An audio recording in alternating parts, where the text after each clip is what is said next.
It's great that you didn't need to subscribe to, I mean, I guess we call it Western medicine, where you take a pill to fix whatever the ailment is, which usually creates another ailment that you need another pill for, right? But being able to do that on your own, I mean, what did we do before that? Before we had medicines and all these other things, we just figured it out, right? Yeah, it's funny because like before, like I don't even think like I don't even know if social anxiety like this was a thing. I didn't even know at the time when I was going through it that it was called social anxiety. Like when I later found out, people started calling it social anxiety. So the thing is like it's like actually normal to like be afraid to go talk to people. It's like from evolutionary standpoint. But some people struggle more than others. But also like it's true. Like some people have like this self-fulfilling prophecy. Sean Dustin spent time in federal and state prison for drug trafficking and fraud. Upon release in 2006, he had nothing but the clothes on his back, a bag of mail, and legal paperwork. In 2010, he kicked a long-time methamphetamine habit and started the long climb back up the ladder of life. This is the Nowhere to Go But Up podcast. If you want transparency and authenticity, you're in the right place. This is the Nowhere to Go But Up podcast, and this is Sean Dustin.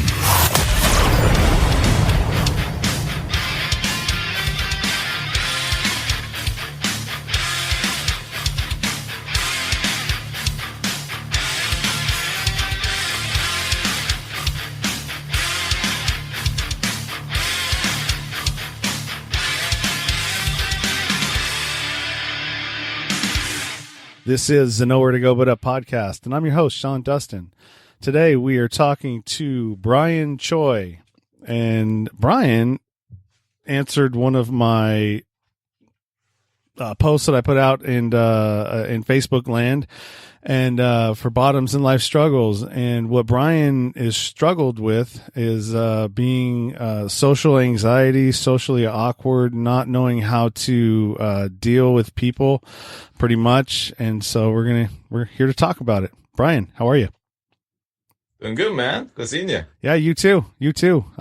It's Thursday, one more day closer to Friday, but every day's kind of been a Friday for me the last 7 weeks. Dude, it's Thursday. Like, you ever feel like just because like you don't do you like not keep like lost track of like what day of the week it is? Because like I feel like every day is the same. Yeah, well, if I didn't have to do these Thursday and Friday recordings that I schedule, that's true. Then yeah. But I mean, this serves as my socialization too. Yeah, talking I mean, like, I don't know how you keep up, man. 16 a day. Well, not 16 a day. 2 days. 2 days. Eight per there day. We go. So 8 a day. Yeah, 16 would be a little much. Socialization. Yeah, it's crazy, man. Wow, it's really good for you. It gets you. It helps you. It helps with the social anxiety. It gets you talking to people. Very relevant topic. Awesome, man. Yep. So go ahead and explain to us, me and the listeners a little bit about you and how you came to be here.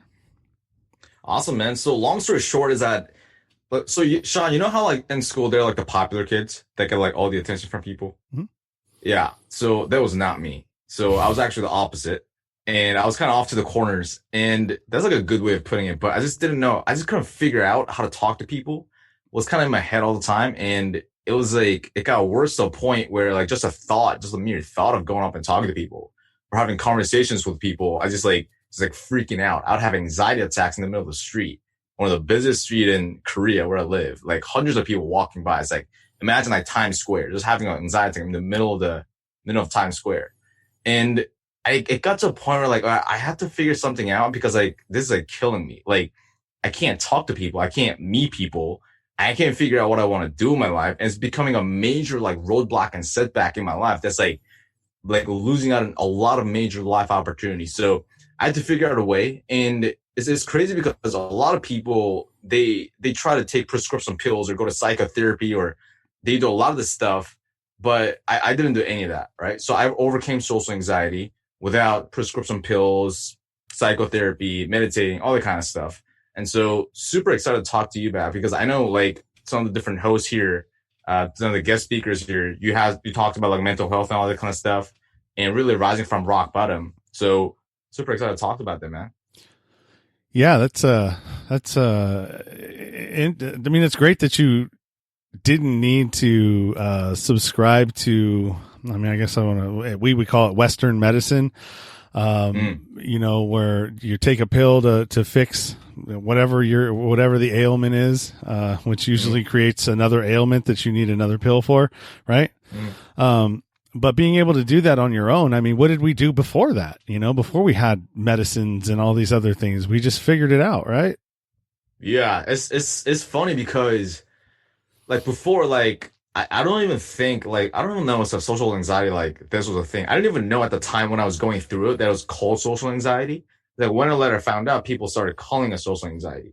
So the thing is like it's like actually normal to like be afraid to go talk to people. It's like from evolutionary standpoint. But some people struggle more than others. But also like it's true. Like some people have like this self-fulfilling prophecy where they think they have it. So they have to prove themselves subconsciously that they have it so they can't go talk to people. So a lot of people kind of like go through this. It's kind of like a mind fuck. But yeah, it's true. Like you don't really need prescription pills or go to psychotherapy, talk to a counselor per se to be able to go up and talk to people. You can go up and talk to people by going up and talk to people. So it's like easier said than done, but it's like the general picture of it. Well, it's kind of like getting, you know, so I'll use women for an example, right? That's an easy one. Yeah. Most men are afraid to approach a beautiful woman. Mm-hmm. Why are you afraid of that? Rejection. We don't like the way rejection feels, right? So if I just don't go and talk to a beautiful woman, even though I'm very attracted to her and I think that, you know, I have a chance, but the rejection portion of it keeps me from going and doing that, right? Right. And so, I mean, I to this day, I have a hard time approaching women in, you know what I mean? Online. Oh, this is my domain here. I kill it here, right? I can talk to anybody. There you go. I can, you know, on online dating, I can, you know, spit game with the best of them. Put me in front of you. No, horrible. But when they get to know you, it's a whole different story, right? Yeah. And that's where you need to, you know, how do you get people to get to know you so they could see that, you know what I mean? And then, because once people see that, then it's, oh yeah, that guy's cool. Yeah. You know, that's a great question because I totally see what you're saying because like, that's the same thought I was going through too. I feel like, dude, like once I figured out how to actually start a conversation with these people, these girls, right? Because like when I was 19, I was like, I was going to a Catholic school in Korea. We were all these like school uniforms, all guys, no girls. And I see like other kids having like girlfriends and like going on dates and all that stuff. I'm like, damn, I want to do that too. And so I tried going up and talking to girls, but I just couldn't do it. Right. So I was like freaking out. And I was in my head, I was like, once I figure out how to start a conversation with these girls or like anyone in general, I feel like they're going to see my personality and all this stuff. So like the first hurdle is like getting over, like, it's so funny. Like, it's like once you start the conversation, it's like not as scary. Right. And like, it's easier to get to know each other. It's like the initial stage of like just worrying about all the possible like worst case scenarios that's actually like holding a lot of people back. Yeah, we tend to as humans, right? You know, doesn't Korean, Mexican, American, it doesn't matter. We're all humans, right? We're all wired the same way. We're, you know, at the most basic level, we're the same, right? Yeah. You know, and it's just kind of how we're wired, right? And you know, it's getting out of your own way and stop believing that voice in your head, you know, actually wouldn't even be your subconscious, because your subconscious, it doesn't talk to you, but the voice that's in your head that we all have, right? We all have self-talk inside of ourselves. And it's that voice that also is the defeating part of people, because that voice keeps you from doing so many things that you want to do, right? Yeah. It's the background guy that's telling you, she doesn't want to talk to you. You're crazy. She's way out of your league. Why would you think that you even have a shot with this person?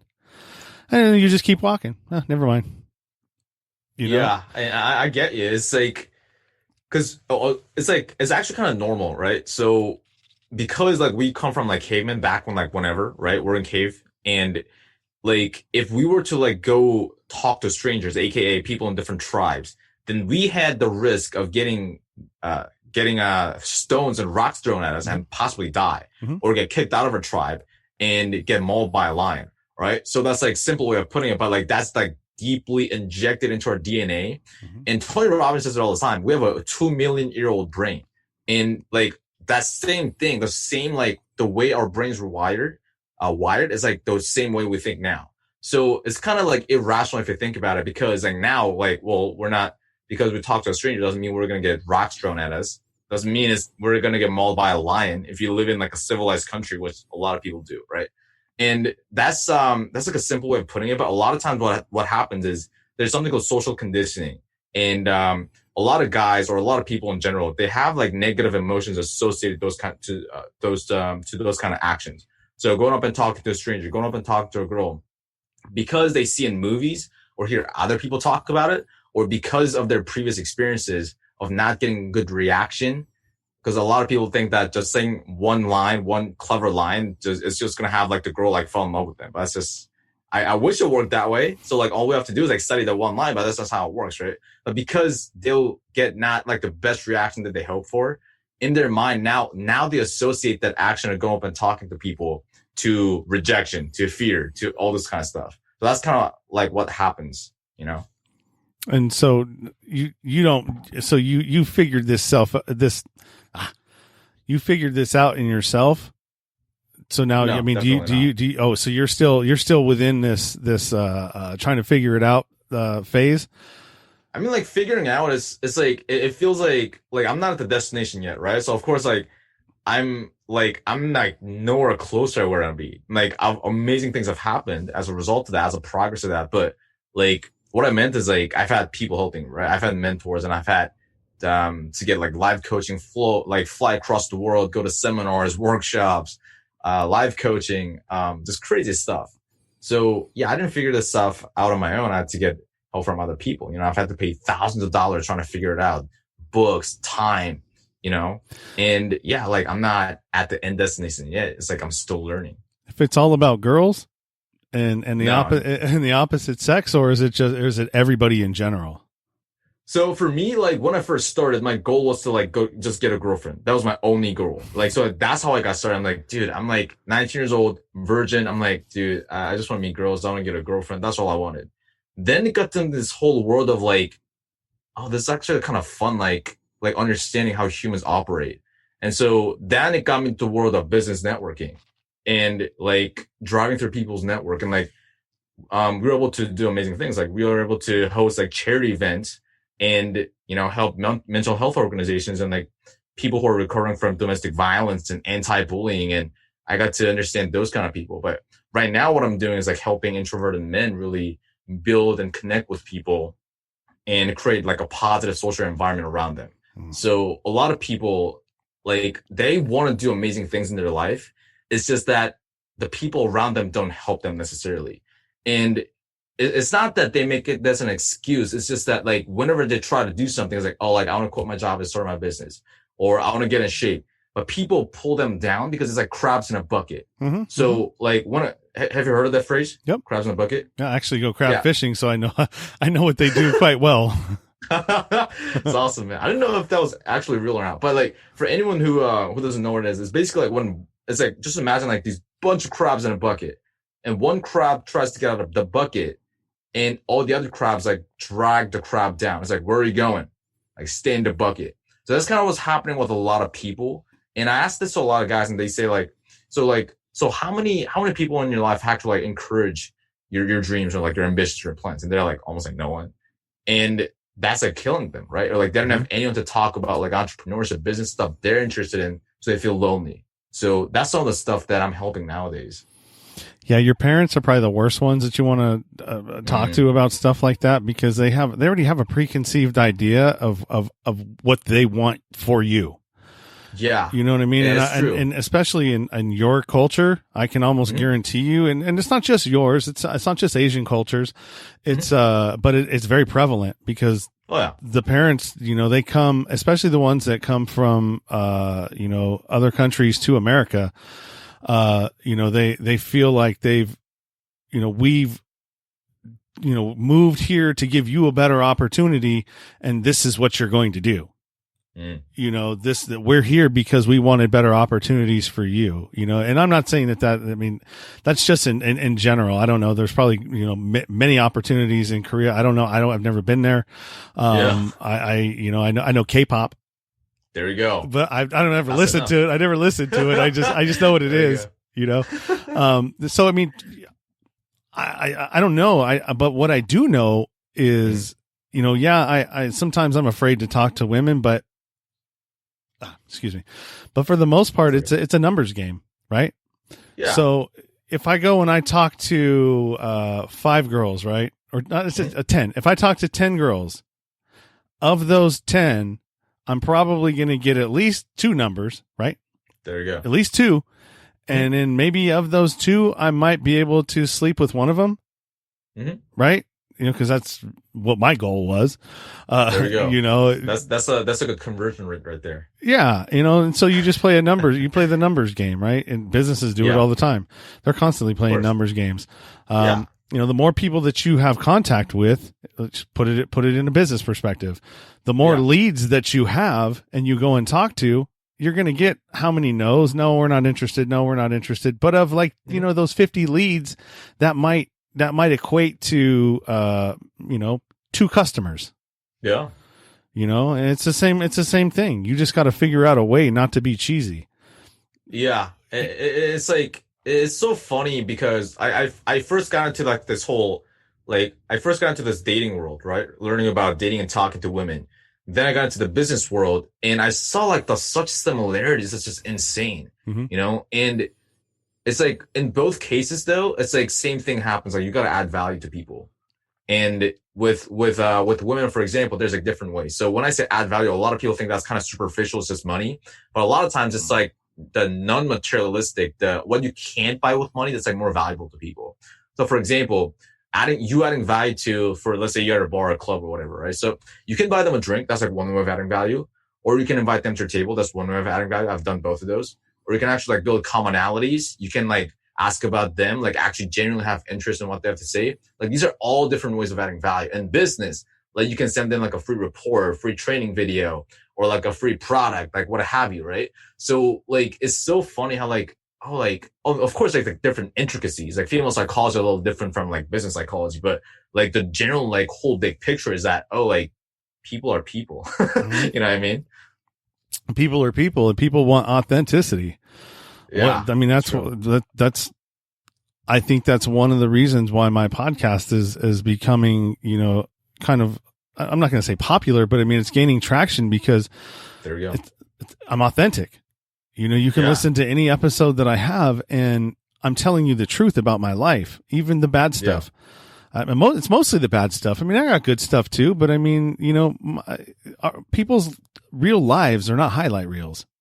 We have more times where we're in, you know, some sort of a turmoil than we are, you know, great pictures that we post on Instagram, you know. We struggle more than well, at least I do. I struggle more in trying to figure out how to be a good person than I do all of the highlights that I have in my life. Right.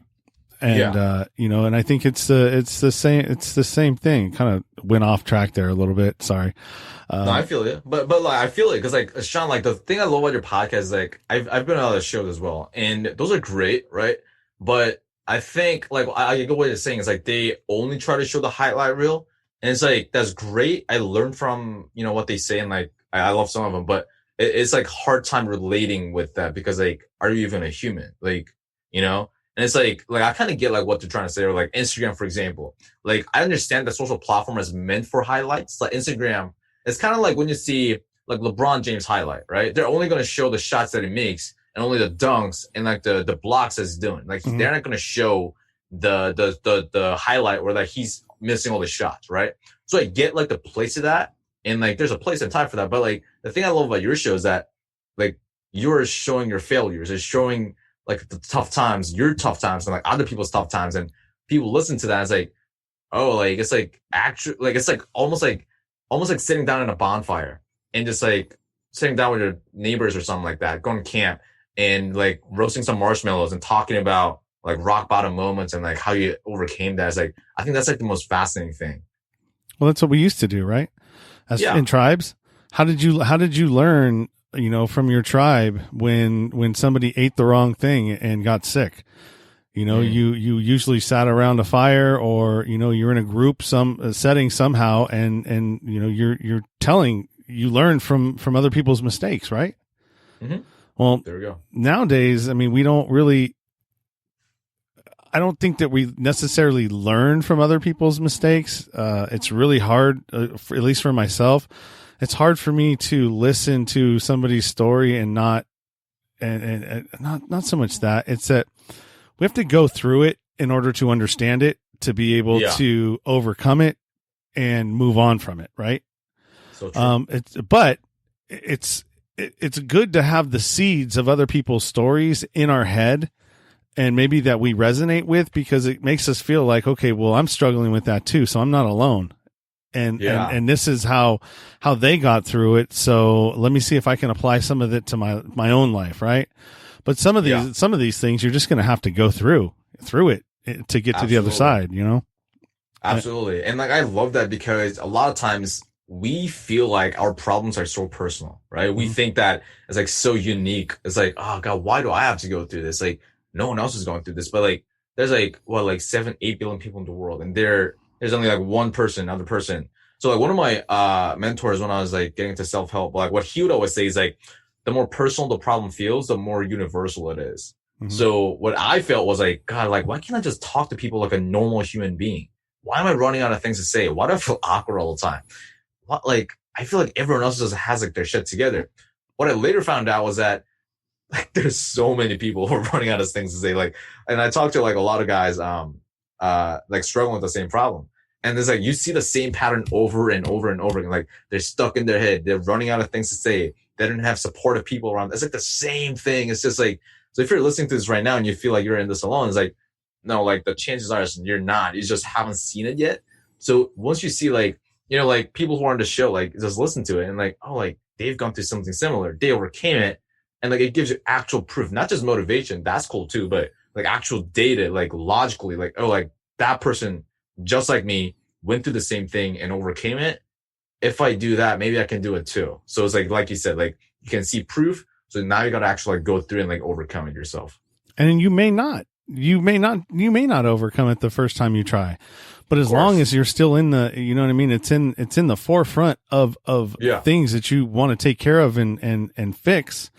At some point, if you continue to progress and evolve, it'll take care of itself. You know what I mean? You're being intentional about what you want to achieve, in your life around this area, and it will at some point work out for you. I mean, it's just the way it is, you know, just like addiction, you know, I didn't stop doing drugs overnight. I didn't just say, hey, you know, this isn't working for me, I'm going to stop. It's over. No, it didn't work that way. It took me 15 years in 18 institutions, and a whole lot of messed up things and relationships that were ruined, and you know, people that I hurt, you know, emotionally. And so it was a long time, but I stuck with it. You know, I didn't like how I was, and so at some point it finally worked. You know, some addicts aren't that lucky. You know, they mess with drugs that are a lot harder, and you know, sometimes that next time is the last time, and there is no more time. You know. Yeah. And it's like, so I gotta give you like so much props to that, because like you said, like a lot of people just like giving up or not even try. And a lot of people, because they think, well, I was like the biggest of this, but like you'll try something, right? For example, if you're struggling with like being addicted to drugs or like struggling with talking to people, most people don't even like try to get out of that, like a lot of people, like they don't even like, they're not even aware of the problem, or those who are, they kind of neglect it. It's like, I think I'm kind of good. Like, I think I'm not doing too bad. That's like the worst spot. So like when they say like the enemy of the great is the good, like that's exactly what it is. Like a lot of people have like an ego or something, right? And like the best, like it's better to be like rock bottom, because like it's like nowhere to go about up, right? It's like once you're at rock bottom, now it's like, oh, like I need to fix this. It's like a turning point. Mm-hmm. And because like you'll like try to overcome it, like try to overcome a drug addiction, and you'll try a couple times and it doesn't work, and you're like, oh, I give up. It's not working out. I can't do it. But if you do that, then like now there's like no going back. It's like you can't, like now you're going back downwards, like you're slipping, but you actually try, and like you'll try and try. It's kind of like when you try to like cut a stone in half, right, with an axe or something. Mm-hmm. I heard an analogy somewhere, but like you'll try to like chop that stone, like you'll like try to like use an axe or a hammer or something. You like try to break it down like 99 times, like nothing happens, but on the 100th time, like it'll crack. Mm-hmm. So you'll try something, it's like you think it's not working. Well, just like if it's not working, then like try something else. But you'll try for months and years, and then it feels like nothing's working, and you feel stupid, you feel dumb, you feel like what's the point of trying? But it's like the next day you could like actually see a breakthrough. And I see this over and over and over again. So it's like keeping at it. It's like understanding like the purpose of that is like, why do I want this so bad? Why, like if I don't do this, what happens? And if I do this, what happens? Right? So like measure it out and like actually like go do the thing. Yeah, you're building a what's the word I'm looking for? You're building a muscle, all right? Yeah. And so each time you attempt to I'll use just myself for example. Each time that I attempted to stop doing drugs, right, and I failed, the time in between me stopping got less and less, right? So let's say the first time I tried to stop doing drugs, all right, and I failed. Well, I was out there doing them for a year and a half, 2 years straight before I stopped trying to do it again. Mm-hmm. And then after that time, it was only a year in between. And then after that time, it was only 6 months in between. And after that time, it was only until it got to the point where it's like, all right, you know what I mean? And so the time in between got less, which is actually progress, right? Yeah. I love that, dude. It's like, it's a horrible way to look at trying to stop doing drugs. So let's you don't do that. If you're out there listening, I mean, try to get some help if you need it. I had gone to three rehabs before I stopped, and another one wasn't going to do me any good. I had already learned everything that I was going to learn about stopping drugs from a rehab perspective, and it was on me. So if you use losing weight, that's a good one. There you go. That's one that everybody can kind of relate to. Same thing. So I'm gonna stop. I'm going to start working out. I'm going to get healthy and I'm going to eat right. And, that lasts for about what? You started January 1st, and it usually fizzles out around February 28th or, 29th or the leap year. Yeah. And that's giving people a lot of credit, right? Oh, yeah. All right. So, but the next time you attempt it again, you're more apt to stay on track longer, right? Absolutely. And at some point, you're either going to make it a lifestyle, or you're going to commit to the point where you actually see results. And that happened to me last time I tried to do it. So I saw results, and I kept it off for about 2 years, and COVID really didn't help me because I put it all back on, in the last 7 weeks. Well, I've been eating good. There you go. But yeah, I mean, it's the same thing, as long as your mind is on it, you're going to progress within it, right? Yeah. And for this, I think like dumber people have a better chance of like actually like doing that than smarter people. Cause I'm really dumb, right? I'm like, there's a book called the Ultimate Sales Machine. And in that book, there's a term called PHD, pig-headed discipline. So it's like, if you don't overthink it, it's like, oh God, but what, like how many days or weeks it's going to take? Like, what's the return on investment? But I'm like dumb. So I'm just like, dude, I don't care. Like, I'll just like figure things out, and like, I'll make things work. And like, that kind of like works. So I think like, if you're just like so like focused, like a racehorse, like laser focused on the vision, like tunnel vision and like just try to make it work, then I think it's like actually better than like, oh God, try for 3 days, put in 7 hours of work, didn't work. It doesn't work, man. It's a scam. I think it's better to like actually have that. But I love to hear your thoughts on it as well. Well, I mean, being a skeptic is not a bad thing. I mean, we don't have tribes that we're worried about taking us out anymore, but we do have people that are trying to remove us from our money constantly every day. We have things That's coming true. at us, Oh, I've got this for you. I got this coaching program for you. I've got this over here. You open your mailbox and guess what? There's more people trying to suck you in and take your money. Right. So we're conditioned to that. And so I mean, when somebody comes at me, and I'm going through this right now, actually, and I want to build a network, to kind of eliminate this and kind of, have a vetted system of people that I've talked to, coaches that I have, I haven't bought coaching, just because I haven't found somebody that I trust enough. Yeah. That's going to, mentor me into where I want. And plus I'm cheap. So, yeah, I was like, well, how I can figure out a way to do this myself, or I'll have people on my podcast and I'll ask them the questions. Like I'll have coaches on my podcast and ask them the questions that I want answered that I have, you know what I mean? I'm struggling with this. Amy Barsky, that's a good one. I think she's a life coach and a yoga instructor. And, nice. I talked to her about it. I'm like, hey, look, I procrastinate all the time. I have all this is what I do. And, she just talks to me about it. And that's what I kind of use my podcast for. So if I'm struggling with it, then I'm sure other people are struggling with it. Right. Yeah. So it's like true, like in that sense, like when you say like, I was like, in that sense, like, yeah, like you got to look at different people. Because what I've noticed from like spending like a lot of money, like tens of $1,000s and like coaches and mentorship is that a lot of times you'll see like a guru or like a mentor. And I've been thinking about this a lot lately. And like, you'll see like an influencer or whatever. And like from the outside, it looks perfect. Like, oh, like the program, like so many people getting results and like the branding's on point. It's like, oh, like that's like, this person's like famous for like he's successful. So maybe his students are successful as well.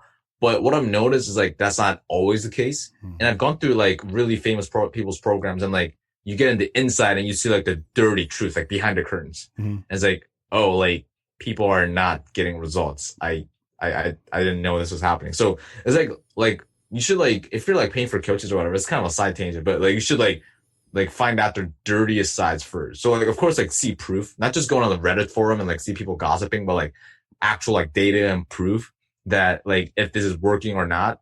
And like the success rate and all that stuff. And like once you can find that out, then you can kind of like see it's like, oh, like maybe I can resonate with this person. Like I can actually see proof that it's actually working consistently. So maybe I can go with this person. Make sense? Yeah. Well, I mean, you have to do your homework. I mean, especially some of these coaches are super expensive. Tony Robbins, what is he? He's got that platinum is like 300 or 100,000 a year for the platinum membership. It's like, I know for one-on-one coaching, he charges like $1 million. Well, that's minimum. yeah. Well, if you want to go one-on-one with him, it's $1 million plus 10% of your company. Yeah. To talk to Tony Robbins, I mean, you're cool, brother, but you ain't that cool. You know what I mean? You're not cool enough for me to want to give you that kind of money, and right. But I mean, maybe it's worth it to some people that have that to spend. I mean, obviously the $1 million that you've made wasn't enough for you, that you need more millions.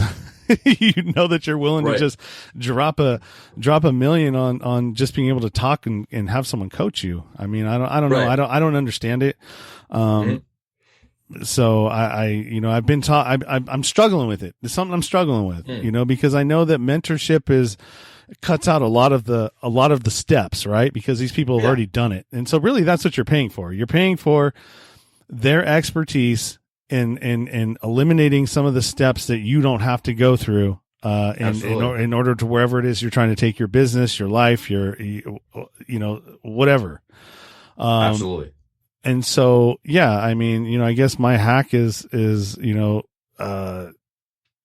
to talk to some people that are coaches and, get information out of them. And also, hey, you can, talk to my listeners and give your spiel and, maybe this will help them. And so I guess that's my cheap way of getting out of paying for coaching, but I do want to, put something out there at some point where, there's so many different coaches for so many different things, right? So if you were to break down like, okay, well, I need help with this, I need help with finances, I need help with health. There's a coach for that. I've got some other things. So when we're all said and done, I need 5 coaches. How much is that going to cost me? Well, probably close to $5,000. And right. Honestly, I mean, that's about how much they cost, about $1,000 per, I think you can get them as cheap as $500 packages. But I mean, if you really want any kind of, mentorship, you're going to have to, drop at least a G on each one of them. Of course. So I want to try and find a different way, maybe through having Skype interviews in my Facebook group, you know what I mean? Have a guy that, somebody that I talk to, come in there and do a presentation and a Q&A on their coaching and what they do, to try to get people to understand. I don't know. I don't know what the answer is, but I'm searching for different ways to try to bring value to people and, and not have it be such a huge commitment. Cause I think that's where people fall short. Cause money's not an endless supply, especially now when nobody's working. I'm not. So, I mean, I'm getting money still, but I mean, it's not from, it's because of the government or the disability that I got on before, this whole COVID thing happened. But yeah, I don't know, man. I don't know the answer to that. I'm trying to find it out for myself still. Gotcha. So, yeah. So like what we teach people is like, there's like 2 ways of, getting a mentor, right? So you can work your way in or you can buy your way in. So buying your way in is like what we just talked about, right? So like paying them for former mentorship, like people who like actually do it, or people who don't like formally teach it. You can just pay like, hey, can I pay you like money to teach me how to do it? He's like, I don't teach you that stuff. I was like, well, I'll pay you money. He's like, okay, sure. Why not? And that's like quick, right? Cause like money, you have leverage and like, it depends, right? Do you have more money or do you have more time? It's like, if you have more time, it's like, okay, like I'll spend my time. Well, the thing with time is that you can't get time back. So that's like one downside, right? It's like, it's actually like really lethal. But like, if that's like only thing you have, then it's like you do that. But if you have money, like you don't have to spend time. So you pay them right in there and like you get quick results. And it's like looking at the return on investment, I think. And it's like not necessarily return on investment as in like money. Like, of course, like you can like a business coach and maybe if you pay them like $2,000, he helps you make like $5,000. It's like, oh, like that's like actually like good return on my investment because I'm making like $3,000. And because I know how to do it, I can consistently make more money, right? But if you look at like fitness coaches or like, I don't know, like spiritual coaches, what have you, then you got to look at like, okay, like if I'm paying $2,000, am I getting that much out of it, right? So it's like I pay him $2,000, and if I lose 30 pounds, it's like, oh, it's like totally worth it. So if you determine that, then it's like, oh, like I'll totally pay $2,000 because I can't figure out how to do it myself. Like because a lot of people like you got to realize like, they're trying and they've been trying for a long time, right? They're trying to lose weight. They're trying to find the perfect partner, what have you. And because what they're doing is not working, it's like, okay, I want to get there, like figure out, like just teach me how to do this stuff or like do it for me. And for them, it's like totally worth it. So it's like, for you, like you can like, what you can do is like, yeah, like Facebook group interview, like these Skype interviews or Zoom interviews, like you can definitely do that. Or later, if you want to get leverage, then you can like, just like, hey, just like, I'll pay you, just like, give me the results and I'll do the work and let's just make things happen. So it's like 2 ways of doing it. Yeah. No, I'm more for, I have way more time than I have money, Gotcha. or that I want to part with, money that I want to part with. So, I'm looking at it from more of a, like I'm trying to build a brand here. At some point there'll be a book which will follow into something else, and maybe at some point coaching. I don't know. I mean, I don't know what I would coach. But I mean, there's definitely a plan there. I'm just trying to get this part of it solid first, and maintain to work and kind of run itself. There's a lot. I mean, when you get into podcasting, you just see this part of it. You think of this part of it because this is the part that you consume, right? Yeah. And so naturally you're like, oh yeah, I want to be a podcaster. I'm going to do this. Yeah.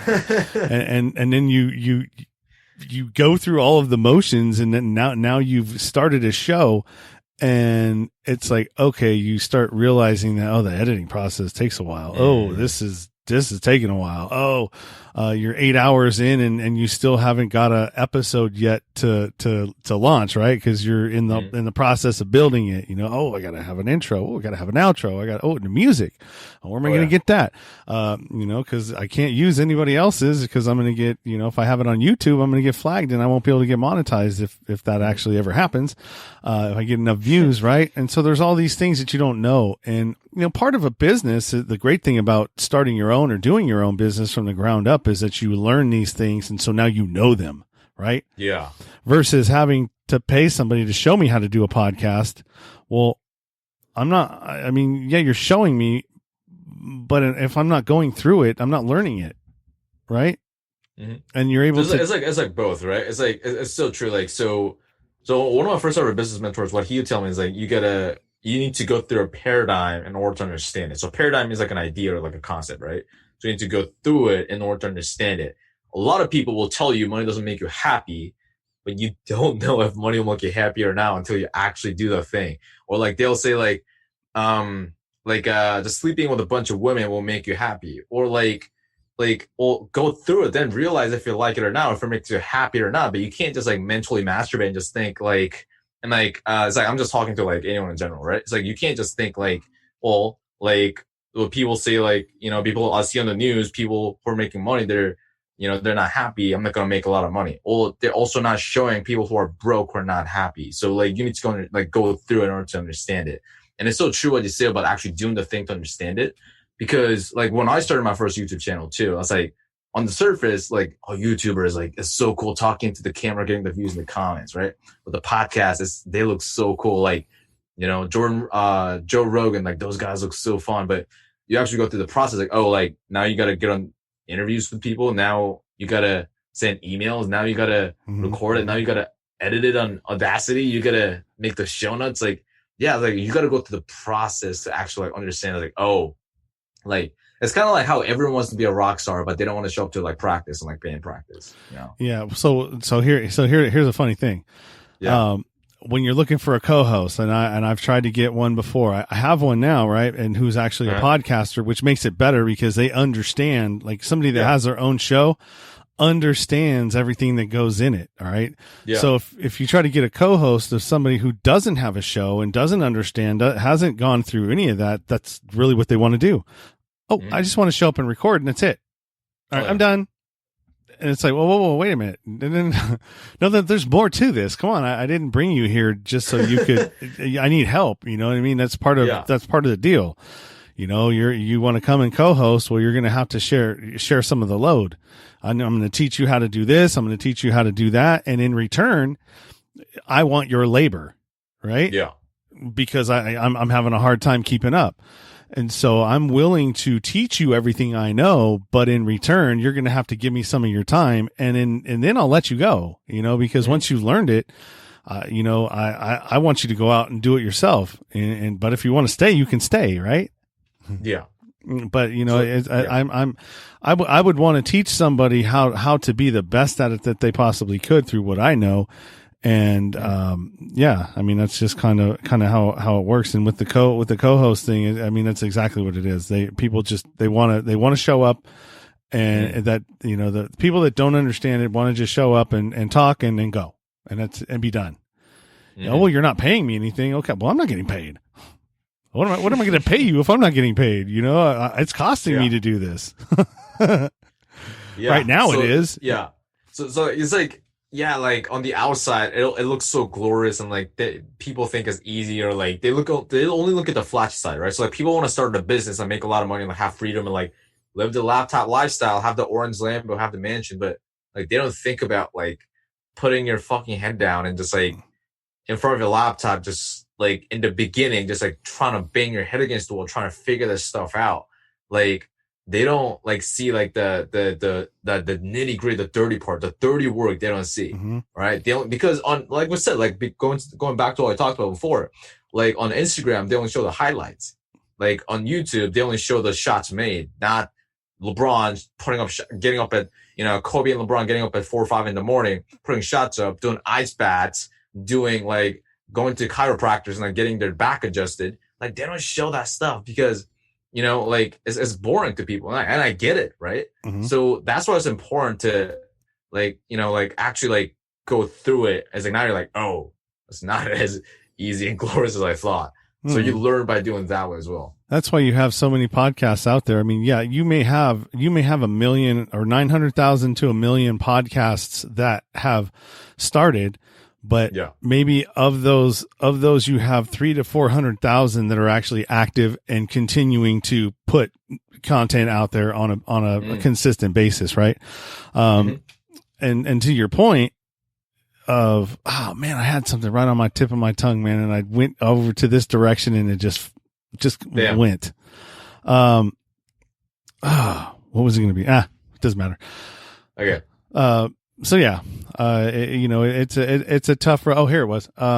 So yeah, nobody knows that, on Wednesday night, so Wednesday through Sunday, it's literally, I stay up till midnight working on, either episodes, coming out to editing. I go to sleep at midnight. I wake up at 5 a.m.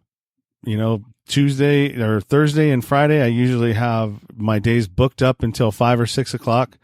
And then from that point on, it's working on episodes and until I, am so tired. So it's nonstop when I'm here, and it's, I'm passionate about what I'm doing. I feel like I'm doing a service, it's something I enjoy doing. It gives me purpose. Socialization, I socialize with quite a few people. There you go. And I like it. To me, it's not work. So what's the old saying? If you're going to find it, if you want a good job, turn your passion into your, what was it? Turn your hobby into something that you can make money at, right? Yeah. I'm a licensed drone pilot. I was doing it as a hobbyist, and then I was like, well, you know what? Let me turn it into a business. It's not. I haven't made any money that much. I mean, I did turn it into a business, but it was something that, okay, well, you know what? It's probably better as a hobby because I don't know how to market. I don't know how to. You know what I mean? I'm not a business guy. I'm a creative, and so in any business, you a successful business, you have a bunch of different types. You know what I mean? You've got the creatives, you got the numbers people, and you've got there's like 3 or 4 different types, right? Personality types that you have to have in a successful business. Right. So I'm one of them, but I mean, I need the other ones around me because I don't know anything how to do that. So, and that goes with what you're saying. Build a team around you that will support you. You know what I mean? Yeah. Whether it's, a friend or, somebody that you're in business with, you can't do everything on your own. You have to be able to have people that are going to, support you. Right. And whether it's, mental or mental support from someone saying that, that you can talk to about your ideas and, hey, look, I'm thinking about doing this, man. And for me, when I get into that mode, it's like when I make up my mind to do something, I don't wait for anybody else to like co-sign it. You know what I mean? Oh, that's a great idea. You know what I mean? It's like I have the idea and I start talking about it.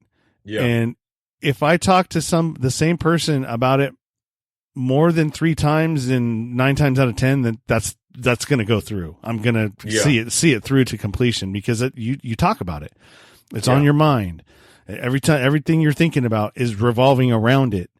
And so that's why when people say, like the law of attraction, I somewhat believe in the law of attraction. I think that you know what I mean? But I think a lot of it has to do with the fact that if it's something that you really want, it's right in the forefront of everything that you're doing.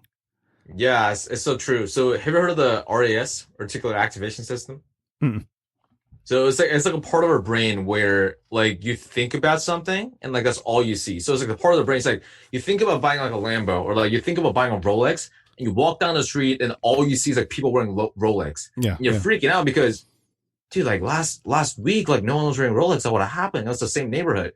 And it's like, no, it's like, it's not because people all of a sudden start wearing Rolex. It's like your brain is searching for that information, Mhm. right? So with you, you're like, oh, I gotta make this podcasting happen, or like I gotta make this business happen, and like all you see is like, oh, like different podcast hosts, or like, oh, these people starting different businesses. Oh, there's still people starting podcasts and businesses. It's just like now you're like searching for that. So it's like, yeah. And another thing is like, so there's a guy named Russell Brunson. So he's $100 million CEO, right? And what he says is like, it's not about the how, it's about the who. So what he means is that like instead of like trying to figure out like how to sell a house, right? For example, it's like how do I sell a house? You look up on Google, you look up on YouTube. It's like, God, it's so complicated. Like how do I do this thing? And you try to do it, and like what happens? You hit a wall, and then you procrastinate. It's like stuff. Let me figure out tomorrow. And then when tomorrow comes, it's like another tomorrow, and you're never able to like sell that house because you're like, dude, this is the complicated, man. Never mind. But if you just like, dude, like who knows how to sell a house? Oh, Jimmy, he's a real estate agent called Jimmy. Jimmy, can you help me sell the house? He's like, yeah, sure, man. It's like now you have someone who can help you do that, right? Mm-hmm. So once you figure that out, like you said, like have people around you or like meet people who know like different things, right? And for different parts. And like once you do that, it's like now it's like a network, like a circle that like how can help and support one another.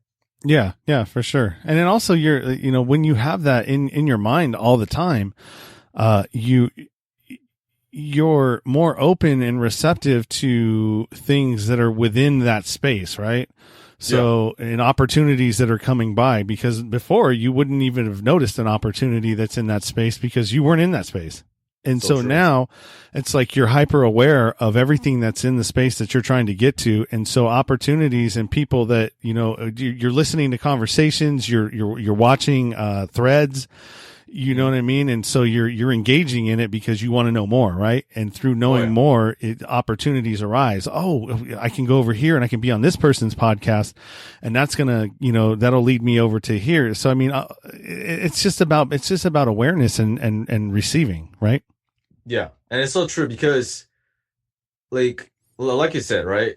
I think we all kind of know what we want in life. It's just that we don't clearly define it, so we miss out on a lot of opportunities. So for me, for example, about like 3 years ago, I got introduced to one guy, and like we'd have fun. Like we'd go out to like clubs or like bars and like just hang out and like go out and have fun. And I'd hear about this guy having a business or something, right? It's a business. And I was like, oh, that's cool, man. And at the time, like I wasn't doing any business, so I'm just like, oh, business, that's kind of cool. Like I've seen movies or whatever. And now that I started my own business, after I did that, then I was like, dude, this guy had like 2 7-figure businesses. I'm like, what the and like, so like, I'll meet up with this guy and like ask him questions. Like we hang out and like eat burgers and stuff. And it's like now, because like you clearly define like, oh, like now, like I'm starting a business or like I'm working on my business.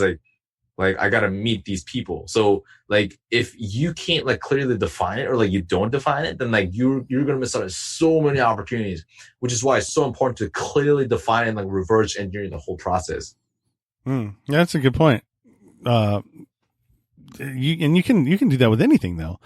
Doesn't necessarily have to be business. You can do that with meeting people, There we go. Same thing. You have to have intention with everything that you're doing. If you're just flailing about aimlessly, where are you going? You're gonna run into a wall is what's gonna happen. You're gonna boom and run into something, and then what?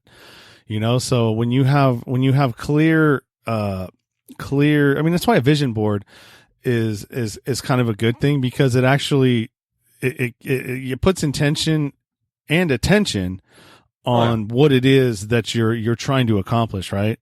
And so, I mean, yeah, just being intentional with anything is probably a one huge key to succeeding in whatever it is that you're trying to accomplish, because you clearly have it, out there that, hey, this is what I'm trying to do. This is the steps that I'm going to take to get there. If A doesn't work, I have a plan B to try and get me there. So yeah, I mean, definitely be intentional with everything you do.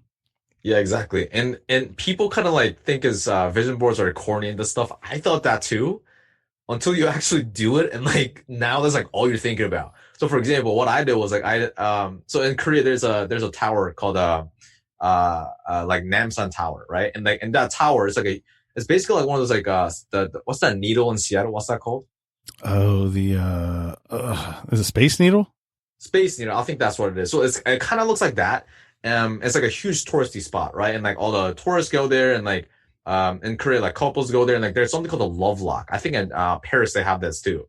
And basically, like they'll write down like the one person's name, another person's name. They lock it, means like their love's like forever or whatever, right? Mm-hmm. And so I'd go there, but like I'd write down because at the time I was about like 22 at the time, and my dream was to become an instructor. Like I wanted to help people with social skills and meeting people.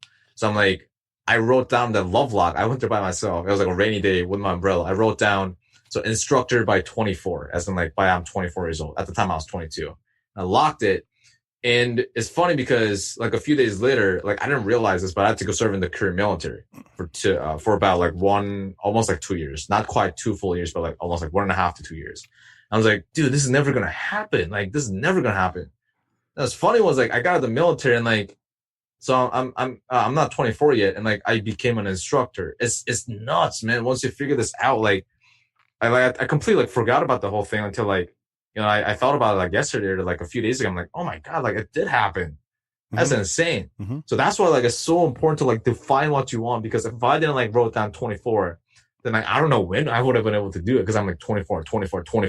Gotta make this happen. Yeah. You know what I mean? Yeah. No, I know exactly what you mean because, when I got out, I was already 30, 34, 31, I don't know, 30. So, I mean, like, that's like halftime. Half my life is already gone. And I'm like, damn, time is running out. Time is running out. You can't keep, you got to figure it out. Oh, yeah. You got to figure out what you're going to do with your life because, it's almost over. Mm-hmm. And so, yeah, that was part of the reason why, I got to where I was, with quitting all that. Yeah, I love that, man, because now you have a goal, right? You have a clear goal. It's like, oh, like, dude, I got to make this thing happen. Like, this is my goal. Got to make this happen. I got to make this quick. So yeah, like once you do that, now you have that urgency. Now you have like a purpose, like a reason behind it. And like, once you give meaning to things, that's when it's like, oh, like, instead of just saying like, oh, I want to make a lot of money, or like, I want to get in shape. If you do that, it's like, oh, it's cool, but like, okay, but you don't have a clear reason why. So it's like, I kind of thought it was kind of corny too when people said like, oh, you got to have a big why. It's the reason why you need that. They're like, I feel like that's like a cool saying, but I didn't really internalize it. But it's like, once you give meaning, it's like, no, like I got to make this thing happen because my time is running out. Or if I don't make this happen, then I'm going to be miserable. And if I do make this happen, like all my dreams are going to come true. Yeah. Right. Yeah. So once you give meaning to that, it's like, oh, like you find out the steps, you'll figure, it's crazy. Like you'll figure out like how capable you are and like how you can like exhaust all the resources and like still find the resources and like be resourceful with that. That's crazy. Yeah. You'll figure out a way, I mean, to skin anything, if you want it bad enough. Hold on 1 second. It's all good. Riley, come here. Come here, buddy. Get over here. He's over there barking at something in the window in the back.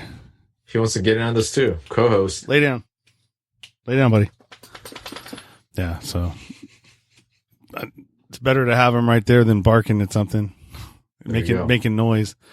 Yeah, but anyways, we're at about 56 minutes. So I mean, we killed it on that.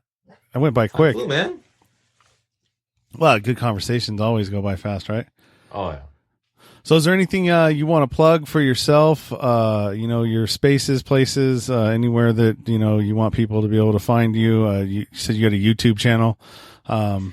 Yeah, absolutely. So if you're listening to this right now and like you kind of like what we talked about, and maybe you're struggling with social anxiety, you're struggling with talking to people and connecting with people, maybe you feel alone, maybe you don't have a great support system around you, maybe you want to learn how to communicate with people, then all you can do is like join our Facebook group. We do free trainings there, and we help people meet people, network with people, not running out of things to say, how to communicate with people properly, how to be more outgoing. We teach all that kind of stuff for free. So you can go to our Facebook group. It's called Social Circle Secrets.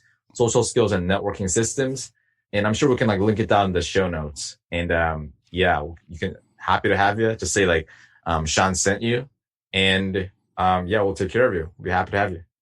Awesome, man. That's great. And yeah, it will be available in the show notes as usual. All my places, spaces, and my guest places and spaces will be available there, to just drop down and hit a link, and it'll take you where you want to go. But yeah, I want to thank you for coming on the show and giving me some of your time today. And, it was good to meet you. And, I look forward to, maybe talking to you again sometime, checking back in. Sean, thank you, man. It was awesome. Yeah, you too, brother. You've been listening to the Nowhere to Go But Up podcast.